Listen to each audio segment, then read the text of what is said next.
दोस्तों, जय गणेश। आज मैं एस्ट्रोलॉजी वाला फिर हाजिर हूँ आपके साथ ज्योतिष से संबंधित, एस्ट्रोलॉजी से संबंधित एक नया वीडियो लेके। दोस्तों, ज्योतिष एक बहुत अद्भुत और बहुत इम्पोर्टेंट चीज़ बन चुकी है हमारे दैनिक जीवन की। इसीलिए इसका ज्ञान विस्तार से जानना बहुत ज़रूरी है और मैं यहाँ आपको इसी प्रकार के वीडियोस के ज़रिए नई नई चीज़ें, नए नए ज्ञान ज्योतिष से संबंधित देने के लिए हाजिर हूँ। दोस्तों, यदि ये आपको वीडियो पसंद आ रहा है, ये चैनल पसंद आ रहा है, कंटेंट पसंद आ रहा है, तो चैनल को सब्सक्राइब ज़रूर कर लीजिएगा और वीडियो को लाइक और शेयर ज़रूर कर लीजिएगा, ताकि मुझे पता चल सके कि मुझे आने वाले समय में आप लोगों के लिए इसी प्रकार से फ्री वीडियोस बनाना है, जिससे आपको और सभी लोगों को ज्योतिष जैसे अद्भुत ज्ञान का फ़ायदा मिल सके। दोस्तों, ज्योतिष में आज हम जानेंगे तिथियां क्या होती हैं, तिथियों का महत्व, कौन से देव किस तिथि के स्वामी होते हैं और एक्चुअली में तिथि का निर्धारण होता कैसे है। हम सब बचपन से सुनते आ रहे हैं कि आज फलानी तिथि है, आज नवमी है, आज दसवीं है, आज पंचमी है, आज ये है, छठी है, ये है, नवमी है, ये है, वो है। ये एक्चुअली में होती क्या है, इनका निर्धारण एक्चुअली में होता कैसे है। कुछ तो लॉजिक, कुछ तो साइंस होगा। ज्योतिष साइंस है दोस्तों। हाँ, वैदिक साइंस ज़रूर है। कुछ लोग इसको नकारते भी हैं, जो नए साइंस को पढ़े हुए लोग हैं, जो देश विदेशों में लोगों की बातों पे ज़्यादा विश्वास करते हैं, पश्चिम देशों की, वो लोग ज्योतिष को शायद हमेशा नकारेंगे, लेकिन ऐसा नहीं। ज्योतिष पूरा साइंस है। जब मैं अभी आपको इसका विश्लेषण बताऊंगा तो आप खुद जान जाएंगे कि ज्योतिष एक्चुअली में वैदिक साइंस है और किस तरीके से इसमें तिथि का निर्धारण हुआ है। तो दोस्तों, सबसे पहले हम ये जानते हैं कि तिथियां की परिभाषा है क्या, तिथियां होती क्या है। एक्चुअली में दोस्तों, ज्योतिष शास्त्र में चंद्रमा की जो एक कला होती है उसको तिथि माना जाता। तो समझ गए दोस्तों आप लोग, तिथि कुछ नहीं है, केवल चंद्रमा की एक कला है। जो आसमान में चंद्रमा घटता बढ़ता रहता है, उसकी कला, उसके चेंजेस एक्चुअली में ज्योतिष शास्त्र में तिथि बोला गया। दोस्तों, चंद्रमा एक बहुत इम्पॉर्टेंट ग्रह होता है और ये बहुत जल्दी घटता बढ़ता अपनी स्थान को परिवर्तित करता है। इसीलिए आपने देखा होगा कि हमारा मन भी इसी प्रकार डोलायमान रहता है, परिवर्तित होता रहता है, क्योंकि चंद्रमा ग्रह जो है वो हमारे मन का स्वामी होता है। मन सो जातक इस ग्रह को कहा गया है। आप इसकी डिटेल के लिए मेरे वीडियो की लिस्ट में आपको चंद्रमा का पूरा एक वीडियो मिलेगा, जिसमें मैंने उसके पूरे उपाय, उसके लक्षण, उसके दोष, उसके निवारण के लिए उपाय सब बताए हैं और चंद्रमा ग्रह का महत्व भी बताया है। साथ ही साथ आने वाले जो अभी चंद्र ग्रहण है उसके विषय में भी जानकारी दी है। तो ज़रूर उस वीडियो को देखिएगा और अपने लोगों को शेयर कीजिएगा, ताकि उनको भी फ़ायदा मिल सके। तो तिथियां कुछ नहीं दोस्तों, चंद्रमा की एक कला को तिथि माना जाता है। चंद्रमा के चेंजेस को तिथि बोला गया है और तिथियों की जो गणना, जो कैलकुलेशन हम करते हैं, वो शुक्ल पक्ष की प्रतिपदा से स्टार्ट होते हैं, शुक्ल पक्ष की प्रतिपदा से आरंभ होते हैं। तो तिथियों की जो भी कैलकुलेशन, जो भी गणना होगी, वो शुक्ल पक्ष की प्रतिपदा से ही स्टार्ट मानी गई है। अमावस्या के बाद जो होती है दोस्तों प्रतिपदा, उससे लेके पूर्णिमा तक की तिथियां शुक्ल पक्ष की, मतलब अमावस्या से लेके पूर्णिमा तक की जो समय है वो शुक्ल पक्ष की तिथियों में आता है। मतलब जैसे आज अमावस्या है तो अब कल से लेके आप 15 दिन पकड़ लीजिए जब तक पूर्णिमा नहीं आती। तो ये शुक्ल पक्ष की क्यों? क्योंकि चांद इस समय बढ़ता है, ज़्यादा दिखना प्रारंभ होता। अमावस्या में तो बिल्कुल छुप जाता है, धीरे धीरे दिखना हमें प्रारंभ होता। शुक्ल पक्ष की पूर्णता की ओर, पूर्णिमा की ओर बढ़ता है और पूरा दिखता है। इसीलिए इसको, इस बीच के टाइम पीरियड को शुक्ल पक्ष की प्रतिपदाएं कहा गया है। अब इसका उल्टा, अब पूर्णिमा से चूंकि घटना चालू होता है चंद्रमा, और घटते घटते घटते घटते अमावस्या तक पूर्ण रूप से घट जाता है और हमें दिखना एक्चुअली में छुपता हैगा और हमें एक्चुअली में दिखना बंद हो जाता है। तो इसको कृष्ण पक्ष बोला गया है। तो ज्योतिष में 2 पक्ष बोले गए हैं, एक कृष्ण पक्ष और एक शुक्ल पक्ष। तो अब आपको क्लियर हो गया होगा कि कौन सा समय शुक्ल पक्ष तक का है, कौन सा समय, किस टाइम पीरियड को हमें कृष्ण पक्ष मानना है। तो इस प्रकार एक मंथ में 2 पक्ष होते हैं, एक कृष्ण पक्ष और एक शुक्ल पक्ष। अब दोनों पक्ष में एक तो अमावस्या हो गई, एक पूर्णिमा हो गई। अब बाकी बची जो तिथियां होती हैं उनके नाम जो होते हैं दोस्तों, प्रतिपदा मतलब प्रथम, फिर दूसरा दिन द्वितीया, फिर तृतीया, फिर चतुर्थी, फिर पंचमी, षष्ठी, सप्तमी, अष्टमी, नवमी, दसवीं, एकादशी, द्वादशी, त्रयोदशी और चतुर्दशी।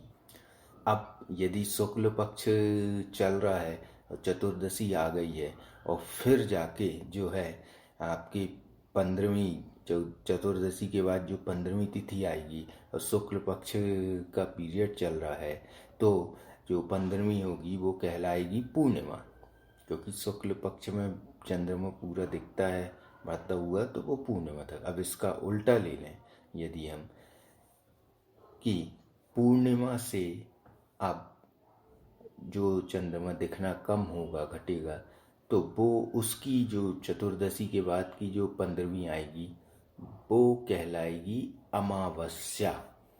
मतलब कृष्ण पक्ष की 15वीं को अमावस्या बोला गया है और शुक्ल पक्ष की 15वीं को पूर्णिमा बोला गया है। या हम यदि महीने की बात करें तो 30वीं तिथि कहला जाएगी। वो महीने की 30वीं अंतिम तिथि जो है वो अमावस्या हो जाएगी। फिर 30वीं, अलग कैलेंडर से इसका संबंध नहीं, मैं तिथियों की बात कर रहा हूँ। अब दोस्तों, इन तिथियों के विभिन्न स्वामी भी होते हैं।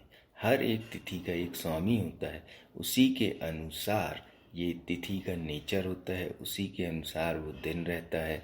और निश्चित रूप से उस दिन उन स्वामी की पूजन अर्चन करके घर से निकलने से बहुत फ़ायदा होता है, बहुत लाभ होता है। यदि आपको सपोज़ उस तिथि में कोई पर्टिकुलर प्रॉब्लम है या कोई प्रॉब्लम निरंतर चली आ रही है और आपको ये डर लगता है कि उस दिन पता नहीं क्या होगा, तो उस दिन की तिथि कौन सी है ये निर्धारित करें। और मैं जो अभी बताने वाला हूँ कि कौन कौन से स्वामी किस तिथि के होते हैं, उनकी थोड़ी सी पूजन अर्चन करके आप उनका नाम लेके यदि घर से निकलेंगे तो निश्चित रूप से आपको फायदा होगा। तो दोस्तों, आइए जानते हैं तिथियों के स्वामी कौन कौन से होते हैं। अब आपसे अनुरोध है कि वीडियो को लाइक, चैनल को सब्सक्राइब और शेयर ज़रूर कर लीजिएगा दोस्तों, ताकि इस प्रकार के वीडियो आपको सुनने को मिलते रहें और ये ज्योतिष का अद्भुत ज्ञान आपको एस्ट्रोलॉजी वाला के द्वारा हमेशा प्राप्त होता रहे। अब बात करते हैं हम प्रतिपदा यानी फर्स्ट तिथि। उसके स्वामी होते हैं अग्निदेव दोस्तों। जी हाँ, फर्स्ट तिथि के स्वामी अग्निदेव होते हैं। उसी प्रकार दूसरी जो तिथि होती है उसके स्वामी ब्रह्मा जी को माना गया है, हमारे ब्रह्मा भगवान को माना गया है। तीसरी तिथि जो होती है उनका स्वामी गौरी माता को माना गया है। जी हाँ, तीसरी तिथि का स्वामी गौरी माता को माना गया है। चतुर्थी के स्वामी तो हम सबको पता है दोस्तों, हमारे गणेश भगवान, गणपति बप्पा सब पे कृपा बनाए रखें। उन्हीं का ज्ञान आपसे शेयर कर रहा हूँ मैं। तो चौथी तिथि के स्वामी हमारे गणेश भगवान को माना गया है। पंचमी जो होती है दोस्तों, उसका स्वामी शेषनाग को माना गया है। आगे हम चलें, षष्ठी के स्वामी कार्तिकेय, भगवान कार्तिकेय को माना गया है। कई लोग सोचते हैं कि भगवान कार्तिकेय की तो हम पूजा करते ही नहीं हैं, भगवान कार्तिकेय का कहीं नाम नहीं होता। नहीं, ऐसा नहीं है दोस्तों।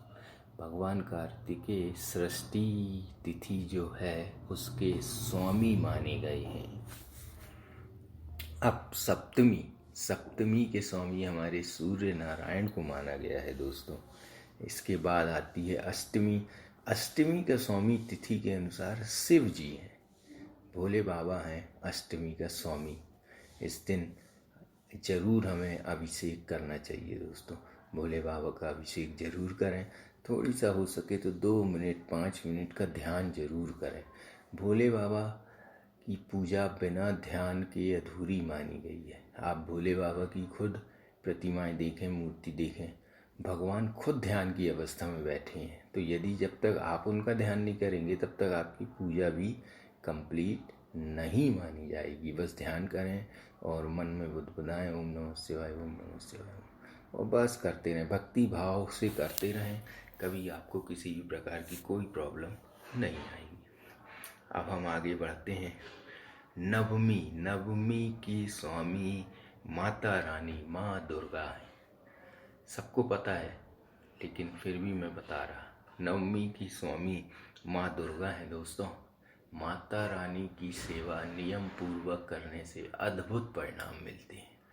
हर महीने की नवमी को आप यदि सपोज नियम से एक नियम ले लेते हैं कि मैं माता रानी का अर्गला स्तोत्र पढ़ूंगा या मंदिर जाऊंगा या कुछ, वो तिथि आपको सिद्ध होने लगती है। लेकिन ये कम से कम 6 महीने साल भर जरूर करें दोस्तों, नियम लेके करें। वो दिन आपके जीवन में ऐसा दिन बन जाएगा कि उस दिन आप जो भी कार्य करने जाएंगे सिद्धि आपको प्राप्त हो जाएगी और आप ऑटोमेटिक वो कार्य आपके जीवन में सफल होता जाएगा। इसको कहते हैं काल सिद्धि या दिन सिद्धि। इस प्रकार के नियम से यदि आप नियम से करते हैं तो बहुत फ़ायदा होता है। माता रानी वैसे भी कृपा उन पे हमेशा बरसाती हैं जो नियम धारण करके उनकी पूजन अर्चन करते हैं। अब हम बात करते हैं 10वीं की। तो 10वीं जो तिथि होती है उसके जो देव हैं वो हैं काल, स्वयं काल उसके देव हैं, काल भैरव, उनकी अर्चना करना चाहिए। एकादशी की बात तो विश्व देवा हैं, वो एकादशी के स्वामी माने गए हैं। द्वादशी के स्वामी भी हम सबको पता है, विष्णु भगवान जो होते हैं वो द्वादशी के स्वामी होते हैं। प्रभु नारायण की कृपा हमेशा आप सब पे बनी रहे। ओम नारायण नमो नमः। विष्णु जी की भक्ति करने से बहुत अद्भुत लाभ होता है। हालांकि थोड़ी देर से खुश होने वाले देवताओं में से हैं, लेकिन अद्भुत कृपा बरसती है उनकी। अब द्वादशी के बाद त्रयोदशी के स्वामी कामदेव को माना गया है दोस्तों। जी हाँ, कामदेव जो हैं वो त्रयोदशी के स्वामी हैं। चतुर्दशी के स्वामी पुनः शिव भगवान। जी हाँ, चतुर्दशी और अष्टमी इनके दोनों के स्वामी को ज्योतिष शास्त्र में शिव भगवान माना गया है। और फिर पूर्णमासी और अमावस्या, पूर्णमासी आती है। पूर्णमासी के स्वामी जो हैं वो तो हमको पता है, चंद्रदेव को माना गया है। जी हाँ, चंद्रदेव को पूर्णमासी का स्वामी माना गया है। अब सबसे अद्भुत बात दोस्तों, अमावस्या का स्वामी, आप जानकर आश्चर्य करेंगे, हैरान होंगे। अमावस्या के स्वामी जो है, अमावस्या तिथि का, वो पितर को माना गया है। हर इंसान के पितर होते हैं। जी हाँ, हमारे पितरों को अमावस्या का स्वामी माना गया है दोस्तों। इसीलिए आपने देखा होगा बहुत से ज्योतिष आपको जो उपाय बताते हैं कि अमावस्या के दिन अपने पितरों को याद करें, उनको नाम से दान दें या कुछ खाना निकालें। अब आप समझ गए होंगे वो क्यों ऐसा कहते हैं, ताकि अमावस्या आपके जीवन में किसी भी प्रकार का अनिष्ट ना करें और आप पे कृपा बरसे आपके पितरों की। तो दोस्तों,